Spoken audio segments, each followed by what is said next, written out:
All right, so what we're going to be doing next is looking at some really subtle but super effective things that you can do in your playing, and it has to do with phrasing and it has to do with feel. Okay, this isn't really something that you can just practice like, as an exercise or a scale or something like that. This really requires some time and some patience to be able to execute it effectively. But I'm going to show you kind of what I got here. And what I did was I just built this little idea using, I'm using a G major chord, B minor, C, and D.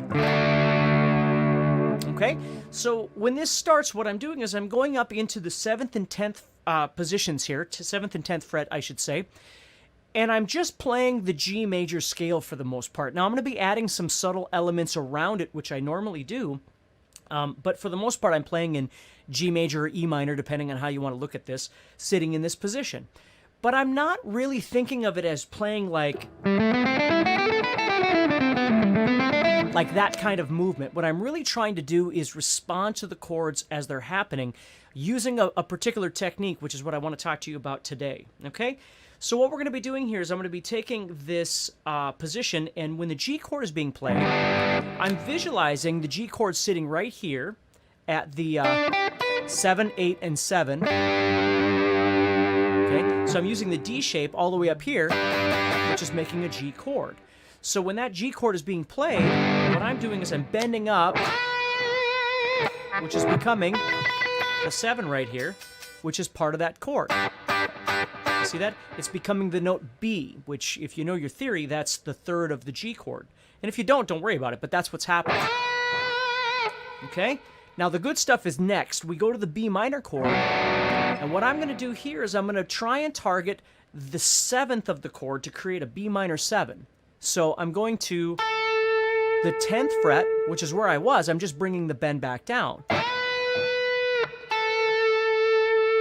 And if I combine the B minor and that note right there, I'm getting this nice B minor 7 sound. So I'm bending that up. A double pump, I call it, where I'm bending it up twice. And then I'm going... Now again, you don't have to do my technique exactly. You'll have the tab for this anyway, but that's the big thing there, is that next little step. So I do this bend.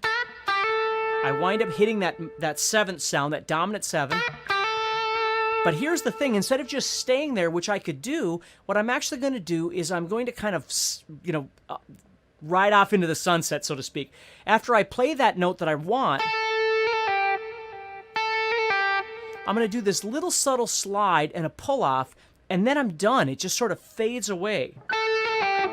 So what I'm doing there is I'm playing 10, and I'm sliding up to the 11, which is not part of the scale. It's just a subtle element that I can add in. And then I'm doing a pull-off to 8. And when I do that pull-off, I just want to be done. I don't want to go and make it a big deal. I just want to leave. So I've got... And then I've got... See what I mean? So you heard the 7th, and then I just throw this little thing in as kind of a tag at the end. Okay? Then we go to the C chord. Now, if I think about it, I've got a C chord sitting right here. So this is the 3rd of that chord, the major 3rd. And again, if you don't know what the major 3rd is, don't worry about it, but that's what I'm going to right there. It's part of my scale, and it's part of that chord. But when I go to it, I'm going to do the same technique where I'm sliding up a half step, coming back and doing that pull-off again. So now over the C chord, I'm targeting a note of my chord, and I'm doing that again. Okay. Now, I could always do a hammer-on back to resolve it, but half the fun of this is you're not resolving it. It's just kind of ending. See? And then we move to the D chord. Okay? Now the D chord, I've got a D chord sitting right here. Now this requires you to know your arpeggios or your cage chording system. And again, I'm sure there's a lesson somewhere on that in all of these lessons that I do. And I certainly have courses and stuff on that. But I've got a D chord sitting right here. So I know that this is my target note. So what I like to do here is it'd be a reverse style. Okay? So this is the note that fits this. I'm just moving down to the 4th string just to show you another example. Okay? But I might do this. I might move up here to this note right here. And see, when I do that little thing now, it's resolving to a note of the chord. So that's where I might hit a hammer on back up to leave. You see? So again, instead of just resolving and calling it a day because everything is fitting nicely, you don't do that. You purposely try and leave things sort of askew. So the G I'm setting up for sure. That's just hardcore playing right over a G. And then here comes that B minor. C. And then D. Okay? Now, I'd be doing these probably spread out more within the context of a solo instead of them all being right at the same time like this. But maybe not, right? It all depends. There's a million different approaches. I just want you to be aware of this because it's a great technique instead of always just going, okay, so here's G, so I'm going to go, okay, here's B minor, C, D, and you're just creating this really obvious melody, which you could do. But the nice thing about this is you could be more subtle about it. When you play your note that goes to G, you pull off or you do something. Again, now I'm playing in a little bit different position, so it's going to work differently. So B comes up. So maybe I do go to this note, which is part of the B minor, but I do that. You see? And then C comes up, and we went here. So I would totally do that there. And then D. Now, that doesn't really work there. You see, you got to be careful because you still got to be in context of the scale that you're playing, right? So when that D chord comes up, I just can't keep doing that all over the place. You'll notice I'm kind of sitting in this one position here, kind of making this work, and it works great for me. Okay, so I could, if I knew this D chord was coming, that's the note I'm trying to target,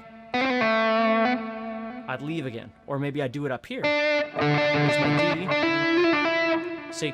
And I really like the sound of a ninth or a second anyway. Here's my D. So this note's referred to as the ninth or the second. So that's a nice one for me. I'd probably play it, do my little hammer on, and then go back to that ninth. I just like the sound of that. I think it's creative anyway. So my G, B minor, we did this. Yeah, oh, sorry. I'm thinking about the new one that we just played. So I have G, B minor. Okay, so I'd have to stay there and then leave after a little while. If I just go, I haven't established myself at all. So it's nice to go, and then right before you're ready to go, or after you've left this note kind of hanging for a little while, that's when you want to take off. You see? And then C comes up. See? D. So I could go. Now that one is opposite. So it isn't this note that I'm trying to make important. I want to get to this and then leave. You see? So if we go back to the first one that I played, the original concept, I went like this, which is, again, full on G, but then here, there's the note I want. There's that minor, or the seventh, excuse me, dominant seven. And then I leave, okay? And then C comes up. This note right here. So again, I'm doing my slide and then I'm going off to something. Okay, and then D comes up. This one's the opposite one because I'm actually moving to what I want, and then I'm trying to get away from it. You see? So there's lots of really great things that you can do to shake it up. So let me play that again here. Let me pull this back up for you. Here we go. Here it comes. Now this one's going to be opposite. So at the end, I leave. You see? So it's just a really cool way of approaching your soloing to do something that's a little bit different. And it just, again, adds so much. For me, and you've probably heard me talk about this a million times, but for me, what makes all of this really tick is the fact that you're able to, how should I say this? You know your scale, okay, or whatever it is, your arpeggios or whatever it is that you're working with, but you're really trying to focus in on making a connection with the chords, the notes that you're playing, the notes that you're emphasizing with that.